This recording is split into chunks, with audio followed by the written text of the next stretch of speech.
Hello dear students, कैसे हैं? I hope आप सब बहुत ही अच्छे होंगे। और कैसी चल रही है आप सबकी प्रिपरेशन? आप लोग अपने प्रिपरेशन को बहुत ही अच्छा परफॉर्म कर रहे होंगे, यही उम्मीद हम आपसे कर रहे हैं। तो आज का जो सेशन है, आज के वीडियो में हम बात करने वाले हैं एक ग्रामर का बहुत ही सुंदर टॉपिक रस, जिसके बारे में आज हम डिस्कस करेंगे और आप लोग बहुत ही अच्छा स्कोर कर पाएंगे इससे। तो आइए देखते हैं रस, आज का जो हमारा टॉपिक है। तो आज का जो टॉपिक है वो है रस। अब रस आनंद शब्द का पर्यायवाची है हमारा रस, और रस का जो शाब्दिक अर्थ है वो आपका होगा आनंद। रस का शाब्दिक अर्थ आपका आनंद हो जाएगा, यानी किसी काव्य को पढ़ने या सुनने में हमें जिस आनंद की अनुभूति होती है वही रस कहलाता है। जैसे कि सामान्य बच्चों से अगर पूछा जाए कि रस क्या ही है, तो उनको नॉर्मल समझ नहीं आएगा कि हाँ रस है क्या, लेकिन रस का जो शाब्दिक अर्थ है वो हमारा आनंद हो जाता है। जैसे कि जिस तरह हमारी आत्मा के बिना हमारा शरीर परिपूर्ण नहीं होता, उसी तरह अगर काव्य में रस ना हो तो वो भी पूर्ण नहीं होता। तो रस हमारा है किसी काव्य को पढ़ने या सुनने में हमें जिस आनंद की अनुभूति होती है, हमें जो आनंद मिलता है वही हमारा रस हो जाता है। और यहाँ पे रस के अंग हम अगर देखेंगे, रस के जो हमारे अंग हैं, रस के हमारे 4 अंग हो जाएंगे, जो कि हैं स्थायी भाव, विभाव, अनुभाव और संचारी भाव। और अब आज हम सबसे पहले देख लेंगे कि हमारा स्थायी भाव क्या है, विभाव क्या है, अनुभाव और संचारी भाव क्या है। स्थायी भाव आपका हो जाएगा कि जो हमारे हृदय में विद्यमान रहते हैं, जो हृदय में विद्यमान रहते हैं वो आपका स्थायी भाव हो जाएगा। और यहीं पे विभाव हो जाएगा हमारे हृदय में विद्यमान है, और आपका हो जाएगा फिर विभाव। और अनुभाव आप अनुभव से याद कर सकते हैं, अनुभाव जहाँ पे आप अनुभव कर पाए वो आपका हो जाएगा अनुभाव। और संचारी भाव, जैसे कि आप अगर रामायण देख रहे हैं या हॉरर मूवी देख रहे हैं, जो भी देख रहे हैं, तो अगर आप रामायण देख रहे हैं तो आपके मन में केवल भक्ति भाव रहेगा। और अगर आप कोई हॉरर मूवी देख रहे हैं तो स्टार्टिंग से ही आपके माइंड में वो डरावना सा स्ट्रक्चर बना रहेगा, यानी आप पहले से डरे हुए रहेंगे, तो आपका संचारी भाव हो जाएगा। ये तो आपके हो गए कि रस के जो 4 अंग होते हैं। अब हम बात करेंगे कि रस कितने प्रकार के होते हैं। तो हमारे जो रस हैं वो 9 प्रकार के होते हैं। रस का जो उत्पत्ति हुआ वो हमें जानकारी देने वाले हम भरत मुनि थे। तो हमारे ये रस जो हैं वो हमारे 9 रस होते हैं, जिसमें आपका है श्रृंगार रस, फिर हास्य, रौद्र, करुण, वीर, अद्भुत, विभत्स, भयानक, शांत। ये आपके 9 रस हैं। तो सबसे पहले आपका श्रृंगार रस आ जाता है, और ये आपके हैं स्थायी भाव, जो आपके हृदय में विद्यमान होते हैं। जैसा कि मैंने आपको भी बताया कि स्थायी भाव वह होता है जो हमारे हृदय में विद्यमान होता है। तो यहाँ पे जैसे कि श्रृंगार रस आप जब पढ़ेंगे तो वहाँ पे स्थायी भाव उनका पढ़ेंगे। तो श्रृंगार की जब आप परिभाषा या उदाहरण पढ़ेंगे, जो हमारे अंदर आनंद प्राप्त होगा वो रति नामक स्थायी भाव हमारे अंदर, यानी जो हमारे हृदय में विद्यमान रहते हैं, हमने आपको बताया, तो वो आपका स्थायी भाव हो जाएगा। जैसे आपका श्रृंगार रस का स्थायी भाव यहाँ पे रति हो गया है, हास्य रस का हास हो गया। मतलब हास्य रस जब आप पढ़ेंगे जब हमारे हृदय में हास्य यानी हंसी विद्यमान होती है। और यहीं पे आपका हो जाएगा रौद्र यानी क्रोध, यानी जब हमारे मन में स्थायी भाव यहाँ पे क्रोध है, जब हमारे मन में क्रोध नामक स्थायी भाव उत्पन्न हो रहा हो या उसकी उत्पत्ति हो, तो वहाँ पे आपका रौद्र रस हो जाएगा। यहीं पे करुण रस की बात करते हैं, यहाँ पे शोक, जब हमारे हृदय में शोक नामक स्थायी भाव की उत्पत्ति हो वहाँ पे करुण रस होगा। और यहीं पे बात करते हैं वीर रस की। वीर रस आपको नाम से ही पता चल रहा होगा, वीर यानी जो वीरों की गाथा है, यानी उत्साह। तो नाम से स्पष्ट है कि वीर रस से हमारे हृदय में स्थायी भाव उत्साह की उत्पत्ति होती है। यहीं पे बात करेंगे अद्भुत रस की। अद्भुत यानी आश्चर्य, जब हम किसी चीज़ या किसी वस्तु को मतलब आश्चर्य या शॉक्ड हो जाते हैं तो वो होगा अद्भुत रस। फिर यहीं पे बात करते हैं विभत्स यानी घृणा, जब हमको किसी से घृणा हो वो आपका विभत्स रस हो जाएगा। भयानक यानी भय, यानी जब आपके मन में डरावना स्थायी भाव, डरा हुआ या भय नामक स्थायी भाव की उत्पत्ति हो, वहाँ पे आपका भयानक रस होगा। यहीं पे बात करते हैं शांत रस की। तो शांत रस आपका हो जाएगा निर्वेद, जहाँ पे आपके मन में निर्वेद नामक स्थायी भाव की उत्पत्ति हो। यहीं पे बाद में 2 रसों को और ऐड कर दिया, जो आपका हो जाएगा वात्सल्य और फिर भक्ति रस। यहाँ पर भी प्रेम की ही बात की जाती है। वात्सल्य रस में भी प्रेम होता है और भक्ति रस में भी प्रेम ही होता है।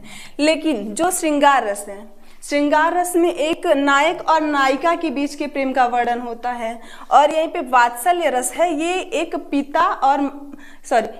माता और एक पुत्र के बीच का प्रेम होता है वात्सल्य रस में, या हमारे बड़े जो हमारे बुजुर्ग होते हैं उनसे जो हमारा प्रेम होता है वो हमारा वात्सल्य होता है। और यह भक्ति रस यानी जो भक्त और भगवान के बीच का प्रेम होता है वो हमारा भक्ति रस होता है।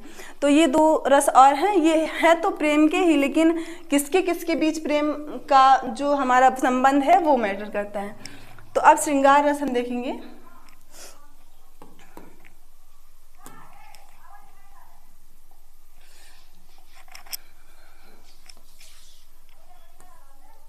देखिए, सहृदय की हृदय में स्थित रति नामक स्थायी भाव। आप अपने से भी एक परिभाषा बना सकते हैं कि जब विभाव, अनुभाव और संचारी भाव का संयोग होता है तो वहाँ पे रति नामक स्थायी भाव की उत्पत्ति होती है, वहाँ पे हमारा श्रृंगार रस होता है।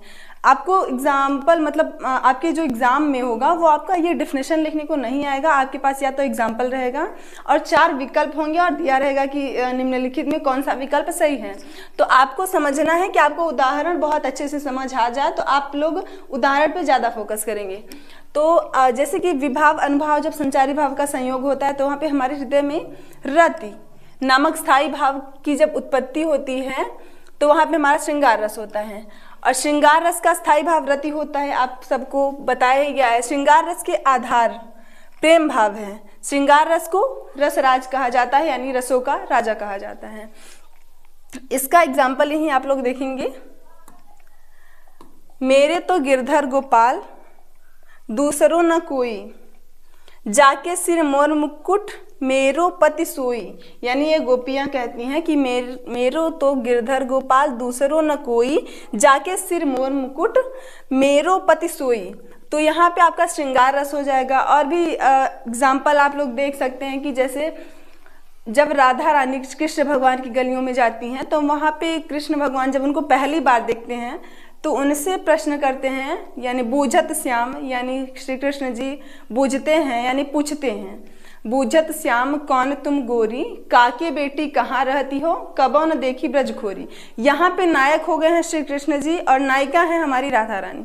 तो श्री कृष्ण जी राधा रानी से पूछते हैं कि हे गोरी तुम कौन हो, कहाँ रहती हो और किसकी बेटी हो, कबो न देखी ब्रजखोरी, यानी हमने आपको ब्रज की खोरी कभी नहीं देखा। तो आप लोग समझ गए होंगे कि आपका जो रस है श्रृंगार रस है, रसों का राजा है, उसका आप लोग उदाहरण बहुत ही अच्छे से समझ पाएंगे कि वहाँ पे एक नायक और नायिका के बीच जहाँ पे प्रेम प्रदर्शित हो रहा हो वो आपका श्रृंगार रस आ जाता है। अब यहाँ पे श्रृंगार रस के भी 2 भाग होते हैं।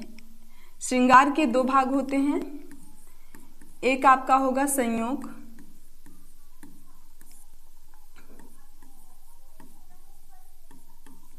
एक आपका हो जाएगा वियोग श्रृंगार। संयोग श्रृंगार और वियोग श्रृंगार। अब संयोग श्रृंगार और वियोग श्रृंगार आप लोग कैसे समझेंगे? संयोग में भी जहाँ पे मिलन हो रहा, जहाँ पे नायक नायिका के मिलन का वर्णन हो वहाँ पे संयोग श्रृंगार होता है, और जहाँ पर नायक नायिका के विरह का वर्णन हो यानी उनसे अलगाव होता हो वहाँ पे आपका वियोग श्रृंगार हो जाएगा। जैसे कि संयोग में आप लोग वही एग्जाम्पल, श्रृंगार रस का एग्जाम्पल अगर आप संयोग में दे देते हैं तो वो भी आपका करेक्ट ही माना जाएगा। और वियोग श्रृंगार जैसे कि जहाँ पे अलगाव हो रहा हो, जैसे कि जब सीता माता का हरण हुआ था तो राम भगवान बागों में, बगीचों में हिरण से सबसे पूछ रहे थे कि हे खग, हे मृग, हे मधुकर श्रेणी, तुम देखी सीता मृग नैनी। तो वहाँ पे उनका वियोग हो रहा था, यानी वहाँ श्रृंगार तो था लेकिन वियोग श्रृंगार था, यानी वहाँ पे उनका अलगाव हो रहा था। तो वो बात हो जाएगा। इसके बाद यहीं पे अगर हम बात करेंगे हास्य रस की, तो ये जो आपका है हास्य रस, किसी की जब विकृत वेशभूषा, रहन सहन, क्रियाकलाप या वाणी देखकर या सुनकर मन में जो हास्य नामक स्थायी भाव मन में जागृत होता है या प्रकट होता है, यही हास्य नामक स्थायी भाव जब विभाव, अनुभाव और संचारी भाव से पूर्ण हो तो वहाँ पे रस की जो निष्पत्ति करता है तो उस रस को हम हास्य रस कहते हैं।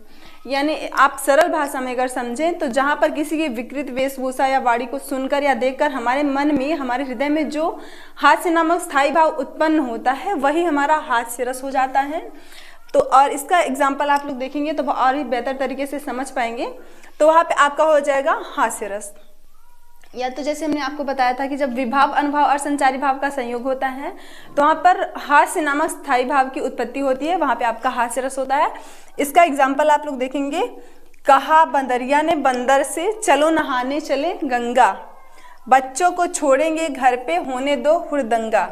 यहाँ पे इस कथन को आप पढ़ते ही आपके मन में एक हास्य, क्योंकि बंदरिया ने बंदर से कहा कि गंगा नहाने चलो और बच्चों को छोड़ेंगे घर पे होने दो हुड़दंगा, तो यहाँ पे आपके मन में जो हास्य नामक स्थायी भाव की उत्पत्ति हो रही है वहीं पे आपका हास्य रस होगा। और यहीं पे उसके बाद जो हम बात करेंगे एक और है कि बतरस लालच लाल की मुरली धरी लुकाए, सौ करे भौहनी हंसे, दैन कहे नहीं नटी जाए, यहाँ पे होगा नटी जाए। उसके बाद हम बात करेंगे करुण रस की। करुण रस आप ऐसे भी बना सकते हैं कि जहाँ पे विभाव अनुभाव और संचारी भाव का संयोग होता है वहाँ पे शोक नामक स्थायी भाव की उत्पत्ति होती है, वहाँ पे आपका करुण रस होता है। तो करुण रस में हो जाएगा आपका, जहाँ पे जैसे कि आपने देखा होगा कि जब श्रवण कुमार अपने माता पिता को चारों धाम की यात्रा कराने ले गए थे तो वहाँ पे दशरथ जी शिकार के लिए निकले, तो उन्होंने उनके बाण से या उनके शिकार की जो तीर थी उससे श्रवण कुमार की जान गई थी। तब उनकी माता से यह कथन निकला था, कवि खोए भुजंग सी जननी फंसा पटक रही थी शीश, अंधी आज बनाकर मुझके क्या न्याय तुमने जगदीश। यहाँ पे बात हुई वो जगदीश से यह शिकायत करती हैं कि कवि खोए भुजंग सी जननी, यानी उन्होंने भुजंग सी जननी जो थी, और यह कैसा न्याय किया जगदीश आपने कि हमें तो अंधा कर ही दिया, हमारे पुत्र को भी हमसे छीन लिया। तो वहाँ पे आपका करुण रस हो जाएगा, यानी वहाँ पे शोक नामक स्थायी भाव की उत्पत्ति हो रही थी तो वहाँ आपका करुण रस हो जाएगा। यहीं पे बात करेंगे उसके बाद वीर रस की।